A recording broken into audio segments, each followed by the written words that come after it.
आज के सेशन में हम डिस्कस करने वाले हैं जीएसटी रजिस्ट्रेशन आपको किस तरीके से करना है। अभी हम सितंबर 2022 के अंदर है, जो लेटेस्ट प्रोसेस है जीएसटी रजिस्ट्रेशन का वो आपके साथ डिस्कस करूंगा। जो प्रैक्टिकल इश्यूज एंड चैलेंजेस आ रहे हैं, जैसे कि मैप में लोकेशन किस तरीके से डालनी है, कौन कौन से डॉक्यूमेंटेशन आपको ऐड करने हैं, सारी डिटेल्स किस तरीके से आधार ऑथेंटिकेशन आपको करना है, सारी डिटेल्स आपको समझाऊंगा। साथ ही में अगर आपको कोई शो कॉज नोटिस आता है डिपार्टमेंट की तरफ से तो उसका रिप्लाई आपको किस तरीके से करना है रजिस्ट्रेशन के टाइम पे, वो भी आज के सेशन में हम डिस्कस करने वाले हैं। चलिए विदाउट एनी फर्दर डू चलते हैं सीधा स्क्रीन पे एंड स्टार्ट करते हैं आज के सेशन को।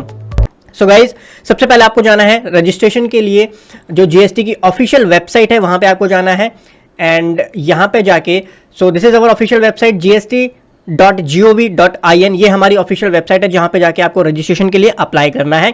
नीचे आप जाएंगे तो नीचे आपको दिखेगा टैक्स पेयर्स के लिए एंड यहां पर एक ऑप्शन होगा रजिस्टर नाउ का और फाइंड अ टैक्स पेयर का।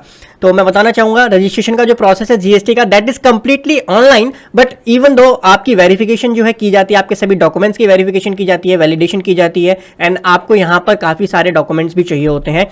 ईच स्टेप वाइज पूरे प्रोसेस को समझेंगे, एक एक स्टेप को बहुत ही ध्यान से, और पूरी वीडियो को लास्ट तक जरूर देखिएगा सो दैट आप सक्सेसफुली अपने जीएसटी रजिस्ट्रेशन करवा पाएं।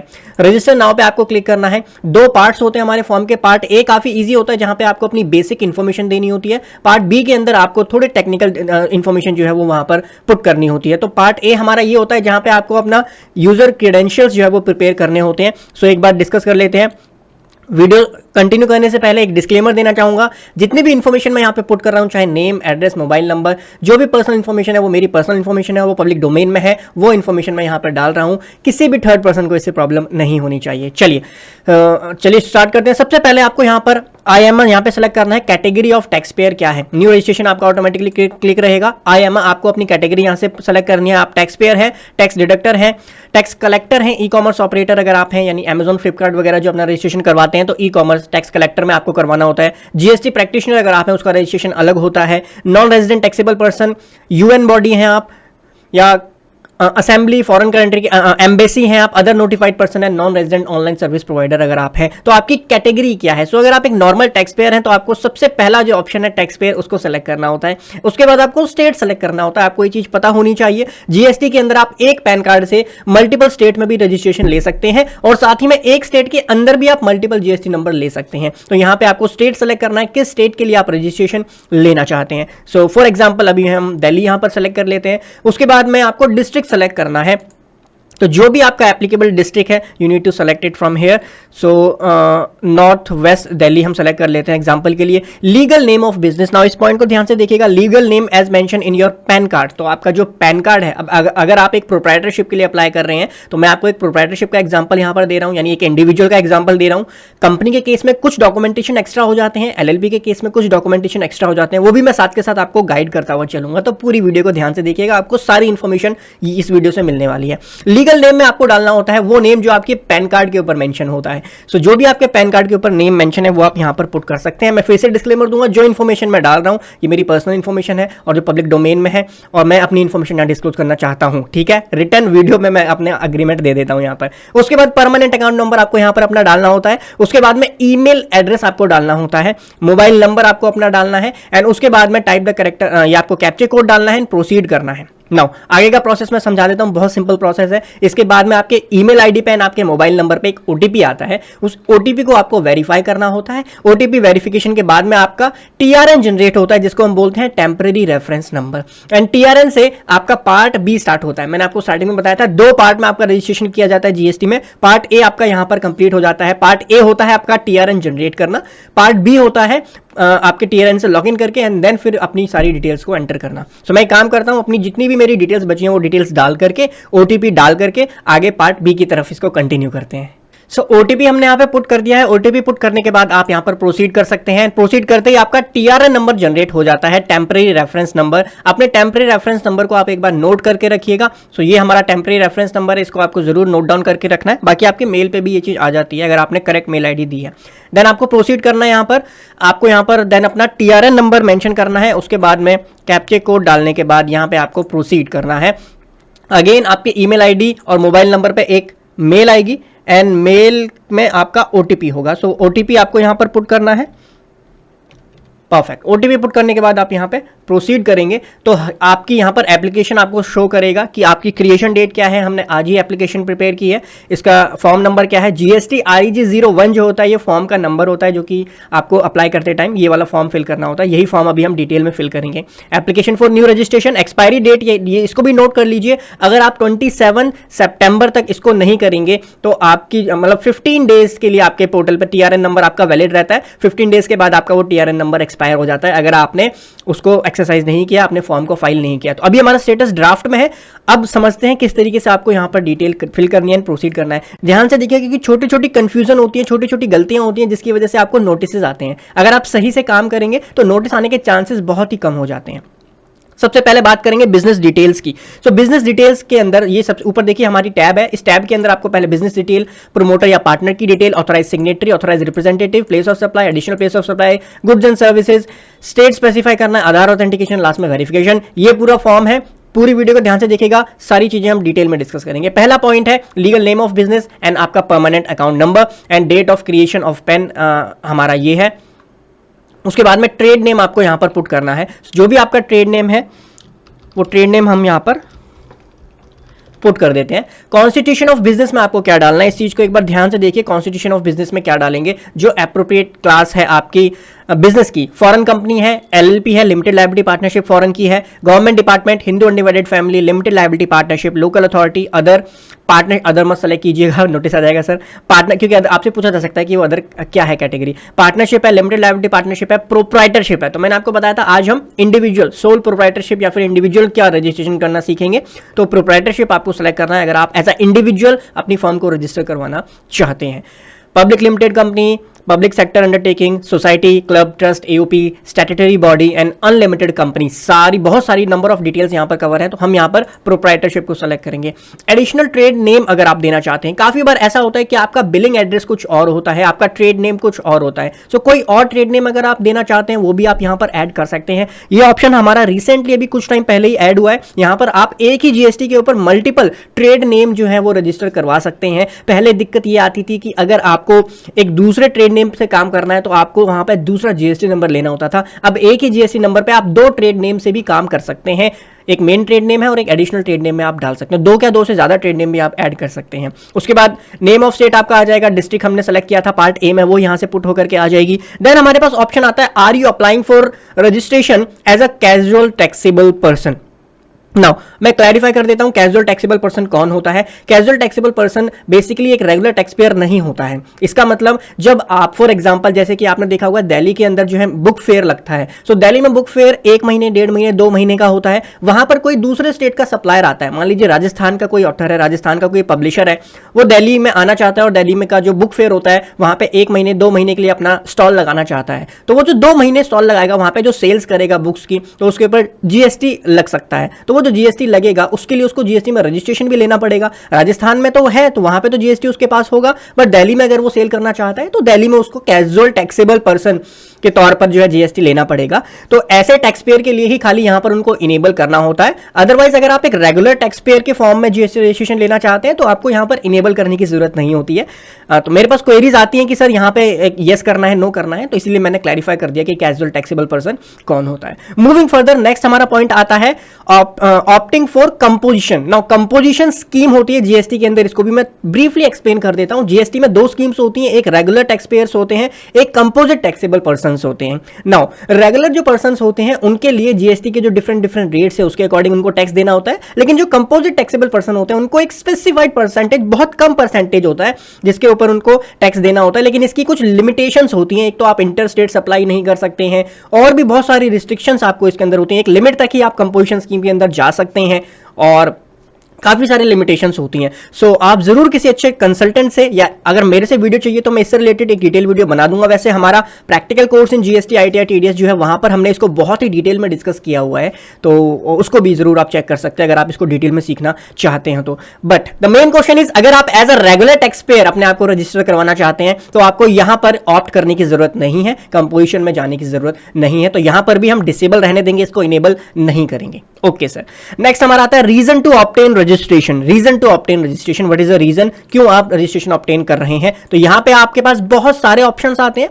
Crossing the threshold limit, GST के रजिस्ट्रेशन की थ्रेशोल्ड लिमिट्स होती हैं, जो कि मैंने अपने कोर्स में बहुत डिटेल में कवर की हैं कि थ्रेशोल्ड लिमिट क्या होती है कंपोजिट टैक्सेबल पर्सन के लिए, एक रेगुलर टैक्स पेयर पर्सन के लिए। अगर आप खाली एग्जाम अप्लाई करते हैं तो आपके लिए कोई भी थ्रेशोल्ड लिमिट नहीं होती। तो ये बहुत सारी चीजें जो मैंने वहां पर डिस्कस की हुई हैं। तो अगर वो थ्रेशोल्ड लिमिट क्रॉस होती है तो आप ये वाला ऑप्शन सेलेक्ट कर सकते हैं। इंटर स्टेट सप्लाई अगर आप करना चाहते हैं तो आपके पास जीएसटी नंबर होना चाहिए, क्योंकि आपको ई-वे बिल बनाने की जरूरत पड़ेगी। लायबिलिटी टू पे एज रिसिपेंट ऑफ गुड्स और सर्विस, मतलब आप जिससे गुड्स लेते हैं तो उसके ऊपर आरसीएम अप्लाई होता है। उसके बाद transfer succession of business, death of proprietor, demerger है, change in constitution of business है, merger amalgamation, e commerce operator है, selling through e commerce portal आप करना चाहते हैं या फिर वॉलंटरी बेसिस पे करना चाहते हैं, इनपुट सर्विस डिस्ट्रीब्यूटर ओनली।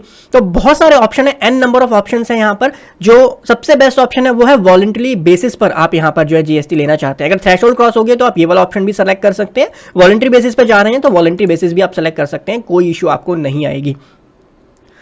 उसके बाद में date of commencement of business जो है ये आपको डालनी है कि बिजनेस आपने कब कमेंस किया था। तो जिस डेट से आपने बिजनेस कमेंस किया है वो डेट आप यहां पर एंटर कर सकते हैं। Indicate existing registration. नाउ अगर आपका ऑलरेडी किसी जीएसटी के अंदर आपका रजिस्ट्रेशन है, पीएफ के अंदर रजिस्ट्रेशन है, ईएसआई के अंदर रजिस्ट्रेशन, देखिए बहुत सारी यहां पर आपको डिटेल्स दी हुई हैं। आपका सेंट्रल एक्साइज में है, सर्विस टैक्स में, इंपोर्ट एक्सपोर्ट कोड है आपके पास, एंटरटेनमेंट टैक्स का रजिस्ट्रेशन नंबर है, एलएलपी, आप एलएलपी अगर है तो मैं उसके बारे में भी बता देता हूं। अगर आप एलएलपी हैं तो यहां पे आपको एलएलपी सेलेक्ट करना होता है एंड एलएलपी का रजिस्ट्रेशन नंबर होता है, एलएलपिन जिसको बोला जाता है, एलएलपिन आपको यहां पर एंटर करना होता है। डेट ऑफ इनकॉर्पोरेशन जो होती है एलएलपिन की वो आपको डालनी होती है, इसको यहां पे आपको ऐड करना होता है इसी तरीके से, और उसका आपको डॉक्यूमेंट भी यहां पे अपलोड करना पड़ सकता है। सेकेंड हमारा आता है अगर आप as a private limited company किसी प्राइवेट लिमिटेड कंपनी का करते हैं तो आपको यहां पर जो कंपनी का सिन होता है वो यहां पर कॉर्पोरेट आइडेंटिटी नंबर जो है ये आपको सेलेक्ट करना होता है एंड जो कंपनी का सिन नंबर, कॉर्पोरेट आइडेंटिटी नंबर, सिन नंबर जिसको बोला जाता है, शॉर्ट फॉर्म जिसकी होती है, सिन नंबर आपको डालना है रजिस्ट्रेशन नंबर में, डेट ऑफ इनकॉर्पोरेशन आपको यहां डालनी है, देन यहां पर ऐड करना होता है। तो इस तरीके से आपको यहां पर डिटेल्स ऐड करनी होती है। तो हमारे केस में कुछ भी नहीं है, हमारे पास कोई भी एग्जिस्टिंग रजिस्ट्रेशन अभी तक नहीं है, तो आप यहां पर कुछ भी नहीं डालेंगे। और उसके बाद में डॉक्यूमेंट फॉर ट्रेड नेम, सो ये ऑप्शनल चीज होती है। देखिए काफी बार क्या होता है, जैसे मेरा ये ट्रेड नेम है एबीसी एंटरप्राइज, सो हो सकता है एबीसी एंटरप्राइज मैंने ट्रेडमार्क के अंदर रजिस्ट्रेशन करवा रखा हो इसका, तो अगर मैंने वहां पर अप्लाई किया या वहां पर रजिस्ट्रेशन के लिए डाला हुआ है तो वो डॉक्यूमेंट आप यहां पर अपलोड कर सकते हैं। बट ये जो डॉक्यूमेंट है दिस इज ऑप्शनल, मैंडेटरी नहीं है यहां पे आपको ट्रेड नेम से रिलेटेड डॉक्यूमेंट अपलोड करना, बट अगर आपके पास अवेलेबल है तो जरूर आप यहां पर अपलोड कर सकते हैं। उसके बाद में हम सेव एंड कंटिन्यू पे क्लिक करेंगे तो हमारी बिजनेस की डिटेल्स जो है वो यहां पर सेव हो जाएंगी। उसके बाद में आपको यहां पर्सनल इंफॉर्मेशन डालनी होती है। सो पर्सनल इंफॉर्मेशन मैं बता देता हूं यहां पे। और देखिए सबसे पहले आपको डालना है फर्स्ट नेम डालना है, मिडिल नेम डालना है, लास्ट नेम डालना है, फादर का नेम उसके बाद में आपको एंटर करना है जो कंप्लीट फादर का नेम है, डेट ऑफ बर्थ डालनी है। बहुत सिंपल प्रोसेस है, अब यहाँ पे कुछ एक्सप्लेनेटरी है नहीं। मोबाइल नंबर आप डालेंगे अपना, ईमेल एड्रेस आपको करेक्ट डालना है। अब यहाँ पे मोबाइल नंबर और ईमेल एड्रेस आप करेक्ट डालिएगा और जेंडर आपको सेलेक्ट करना है क्योंकि आपके ओटीपी वगैरह जो होते हैं वो इसी पर आते हैं तो दिक्कत हो जाती है काफी बार। जेंडर जो है वो आपको करेक्ट सेलेक्ट करना है। टेलीफोन नंबर अगर है, ये टेलीफोन नंबर ऑप्शनल फील्ड होता है तो वहां पे जरूरी नहीं है। देन उसके बाद में आपको डेजिग्नेशन यहां पर डालनी होती है। डेजिग्नेशन आप यहां से सेलेक्ट करेंगे क्या आपकी डेजिग्नेशन है। देखिए आप ध्यान दीजिए, अगर आप एक एलएलपी के अंदर डेजिग्नेटेड पार्टनर है तो आपको यहां पर डी पिन भी डालना पड़ेगा। अगर आप किसी प्राइवेट लिमिटेड कंपनी में डायरेक्टर हैं तो आपको डिन नंबर भी यहां पर डालना पड़ेगा। लेकिन अगर आप एक किसी प्राइवेट कंपनी नहीं, सोल प्रोप्राइटरशिप के अगर आप एक ओनर हैं तो आप खाली यहां पर प्रोप्राइटरशिप एंटर करेंगे एंड आपको डिन में कुछ भी डालने की जरूरत नहीं है। इस चीज का ध्यान रखिएगा, ठीक है। परमानेंट अकाउंट नंबर आपका यहां पर आ जाएगा, ठीक है। उसके बाद रेजिडेंशियल एड्रेस। अब जो सबसे ज्यादा दिक्कत आ रही है, मेरा वीडियो बनाने का जो मेन मोटिव था वो यही था। आपका पहले ये मैप नहीं आता था, अब आपका यहाँ पे मैप आता है और मैप की वजह से आपको काफी बार दिक्कतों का सामना करना पड़ता है क्योंकि आपके जो डॉक्यूमेंट्स में एड्रेस होता है वो कुछ और होता है और जो आपका यहाँ पर एड्रेस दिया जाता है वो यहाँ पर करेक्ट एड्रेस नहीं आता है। सो चलिए देखते हैं किस तरीके से आपको करेक्ट एड्रेस यहां पर अपना डालना होता है। तो सबसे पहले आपको यहां पर लोकेट करना है एड्रेस मैप के अंदर। सो जो भी आपका पिन कोड है वो एक बार डालिए यहां पर। तो पिन कोड से देखिए, अच्छा जो भी इंफॉर्मेशन मैं दे रहा हूं मैं फिर से डिस्क्लेमर दे देता हूं, ये मेरी पर्सनल इंफॉर्मेशन है, पब्लिक डोमेन में ऑलरेडी अवेलेबल है तो किसी थर्ड पर्सन को इससे प्रॉब्लम नहीं होनी चाहिए, ठीक है। मैं डिस्क्लेमर बार बार दे रहा हूं क्योंकि मेरे पास कंप्लेंट आती है, लोग बोलते हैं सर आप पर्सनल इन्फॉर्मेशन लोगों के शेयर कर देते हो, तो ये मैं अपनी पर्सनल इन्फॉर्मेशन शेयर कर रहा हूं, किसी भी सेकंड पर्सन को इससे कोई भी दिक्कत नहीं होनी चाहिए, ठीक है। और यहाँ पे आपका देखिए डिटेल आ जाएगी। तो यहाँ कभी कभार कंप्लीट एड्रेस नहीं आता है तो आप एक बार पिन कोड सेलेक्ट कर दीजिए। पिन कोड के बाद में आपको यहाँ से एड्रेस जाना है कि आपका एग्जैक्ट एड्रेस क्या है, वहाँ पे आपको इसको पिन करना है। तो यहाँ पे देखिए नीचे पिन कोड आ रहा है, नीचे देखिए एक बार, ये आपको पिन कोड दिख रहा है। पिन कोड पे आप डालिए 110086। ये मैं अपना डाल रहा हूँ, आप अपना डालेंगे यहाँ पर, ठीक है। पिन कोड हमने सेलेक्ट कर दिया। पिन कोड सेलेक्ट करने के बाद में आपका स्टेट यहाँ पर आ जाएगा, डिस्ट्रिक्ट यहाँ पर आ जाएगा, सिटी टाउन यहाँ पर आपका आ जाएगा। उसके बाद में लोकेलिटी या सब लोकेलिटी ऑप्शनल है, यहाँ आप डालना चाहते हैं तो डाल सकते हैं। उसके बाद में एंटर रोड, स्ट्रीट या लेन, ये आपको डालना पड़ता है। सो यहाँ पर हम डाल देते हैं।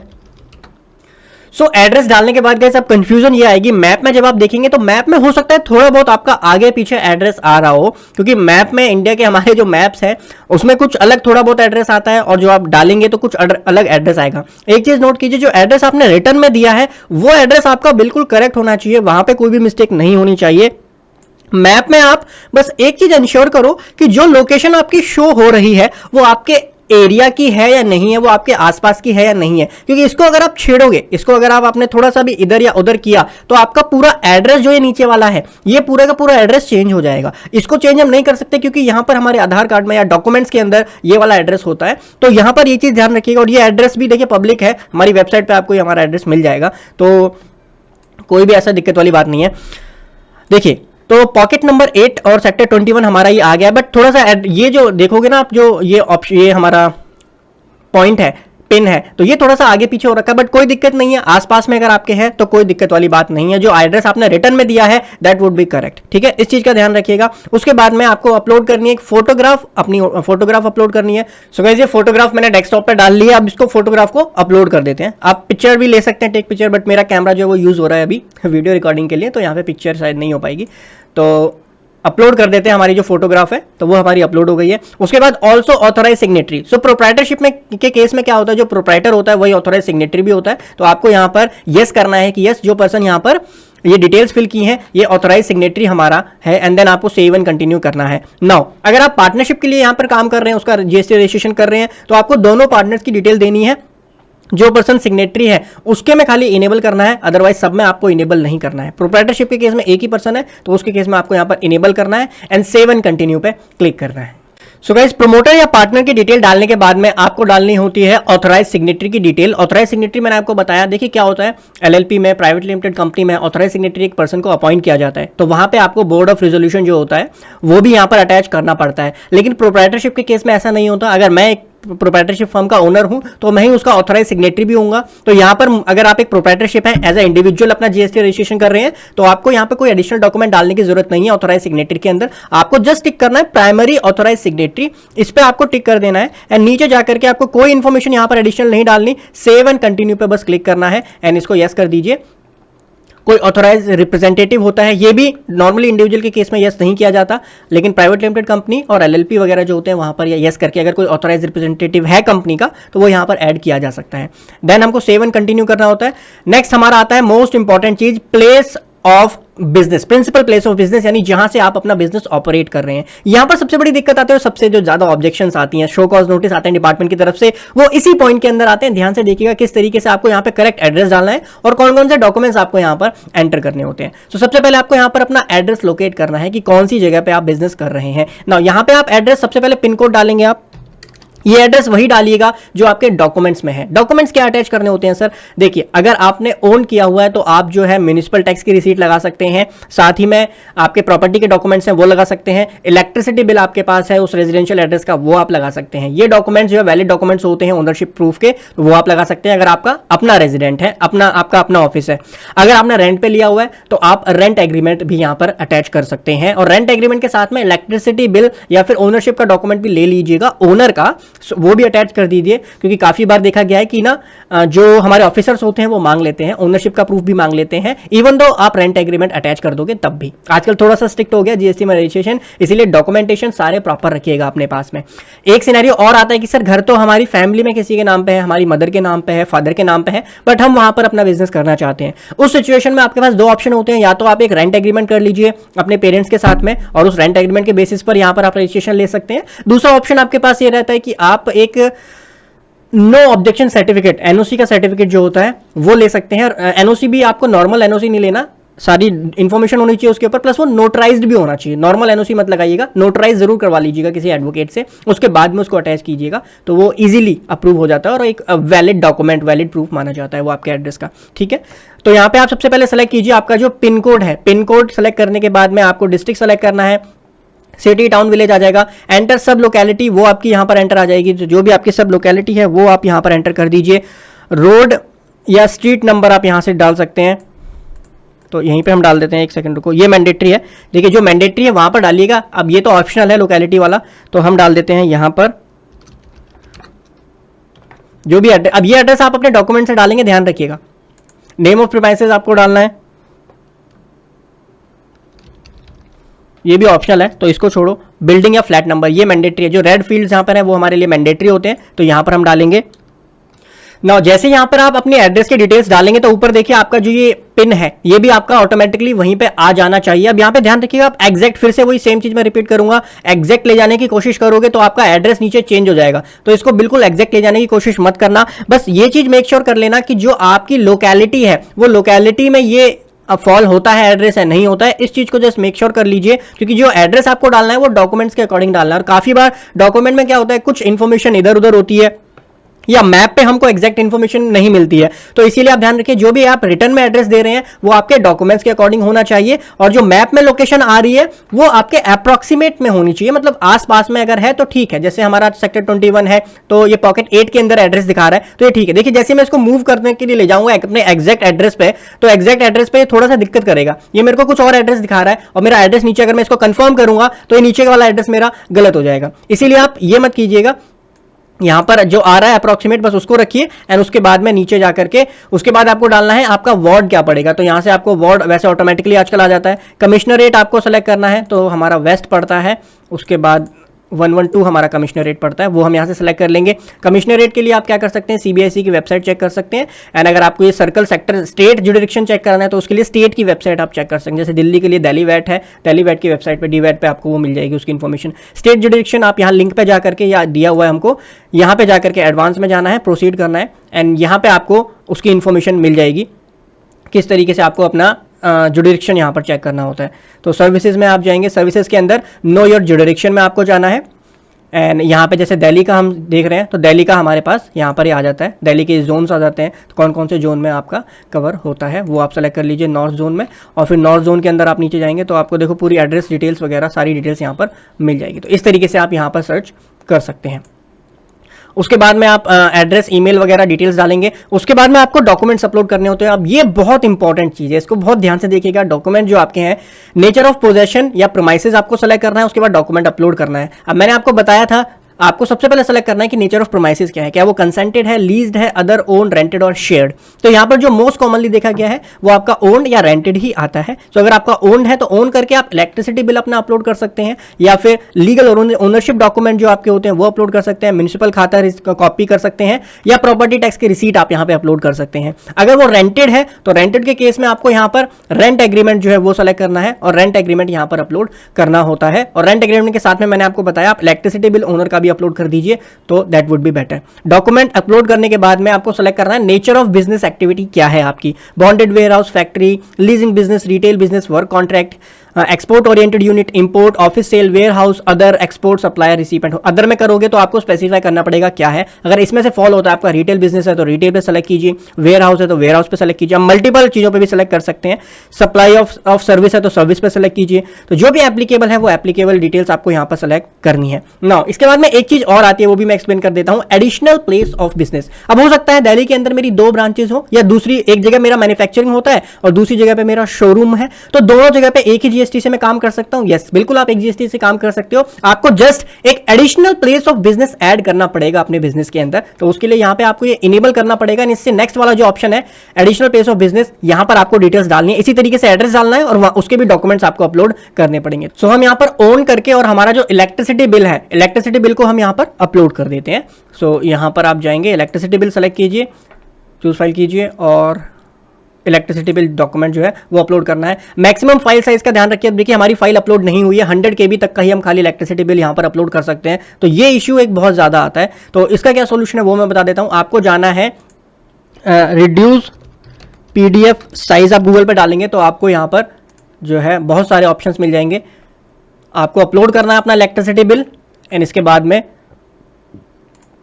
कंप्रेस करनी है PDF। अच्छा, तो गाइस जैसे ही आपका यहां पर अपलोड करेंगे, आप फाइल को रिड्यूस कर लीजिएगा, उसके बाद में ही आपका अपलोड होगा। अपलोड होने के बाद में आपसे proof of principal place of business भी मांगा जाता है। तो इलेक्ट्रिसिटी बिल सफिशिएंट अगर आपके पास है तो वही डॉक्यूमेंट आप दोबारा भी अपलोड कर सकते हैं। इलेक्ट्रिसिटी बिल पे आपको सेलेक्ट करना है एंड दोबारा से हम इलेक्ट्रिसिटी बिल को यहां पर अपलोड कर देते हैं।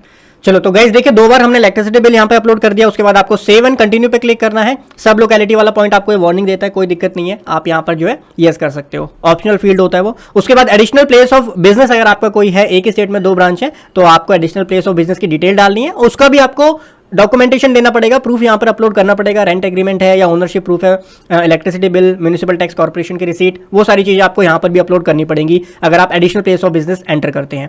कोई नहीं है तो आप सिंपली इसको कंटिन्यू कर सकते हैं। उसके बाद में गुड्स एंड सर्विस की इंफॉर्मेशन यहां पर देनी है। तो एक सर्विस हमने यहाँ ऐड की हुई है, तो आपको HSN कोड उसका सर्च करना है। जो भी आपकी सर्विस है गूगल पे आप सिंपली सर्च कर सकते हैं आपकी गुड्स का HSN कोड क्या है। जो आपकी मेन गुड्स है खाली उसका आप डाल दीजिए, कोई दिक्कत वाली बात नहीं है। वैसे टॉप 5 सर्विसेज का या 5 गुड्स का HSN कोड आप यहाँ पर एंटर कर सकते हैं। उसके बाद में सेव एंड कंटिन्यू पे आपको क्लिक करना है। स्टेट स्पेसिफिक इंफॉर्मेशन भी ध्यान से नोट कर लीजिए।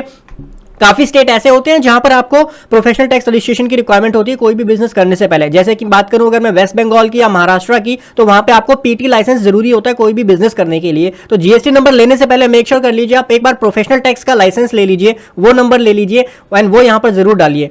दूसरा, अगर आप किसी ऐसे स्टेट में अप्लाई कर रहे हैं जहां पे PT लगता ही नहीं है, जैसे कि दिल्ली के अंदर PT की कोई एप्लीकेबिलिटी नहीं होती है, तब आपको यहाँ कुछ भी डालने की जरूरत नहीं है। तो अगर आपके पास कोई PT जैसे प्रोफेशनल टैक्स रजिस्ट्रेशन सर्टिफिकेट है तो उसकी डिटेल्स आप डाल सकते हो। स्टेट एक्साइज लाइसेंस नंबर है, उसका नंबर आपको डालना है एंड उसके बाद में आपको यहाँ पर कंटिन्यू करना है। एक चीज का ध्यान रखिए, वेस्ट बंगाल, महाराष्ट्र और ऐसे जो स्टेट्स होते हैं ना, वहां पे आपको चाहिए होता है प्रोफेशनल टैक्स रजिस्ट्रेशन का नंबर, तो एक ले लीजिए तो ज्यादा बेटर रहेगा। आधार ऑथेंटिकेशन वाला पॉइंट, सर इस पॉइंट को ध्यान से देखिए, इसको यस करना है। आपका आधार नंबर आपके मोबाइल नंबर से लिंक होना चाहिए, पहले तो ये चीज नोट कर लीजिए, क्योंकि आपका OTP आएगा मोबाइल नंबर के ऊपर और आपको यहाँ पर यस करना है, सो दैट आपका फिजिकल वेरिफिकेशन ना हो। अगर आप यहाँ पे नो करेंगे तो फिजिकल वेरिफिकेशन की रिक्वायरमेंट आती है, तो नो मत कीजिएगा, यहाँ पे यस कीजिएगा। आपकी ईमेल पे एक लिंक आएगा, अभी मैं वो प्रोसेस पूरा समझाऊंगा आपको थोड़ी देर में।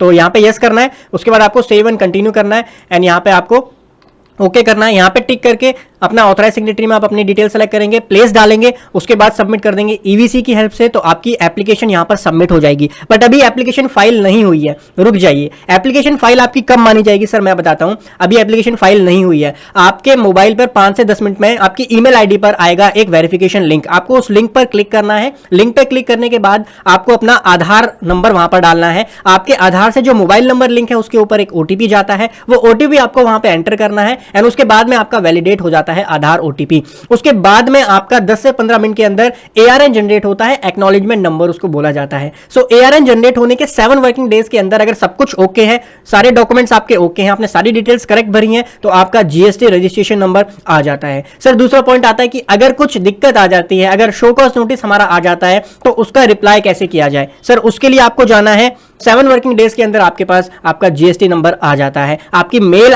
के ऊपर आता है, आपके पास एक मेल आती है जहां पे वेलकम टू GST फैमिली लिखा होता है, वहां पे आपका GST नंबर मेंशन होता है और साथ ही में आपका एक पासवर्ड मेंशन होता है। कैसे आपको लॉगिन करना होता है वो भी मैं एक बार दिखा देता हूं।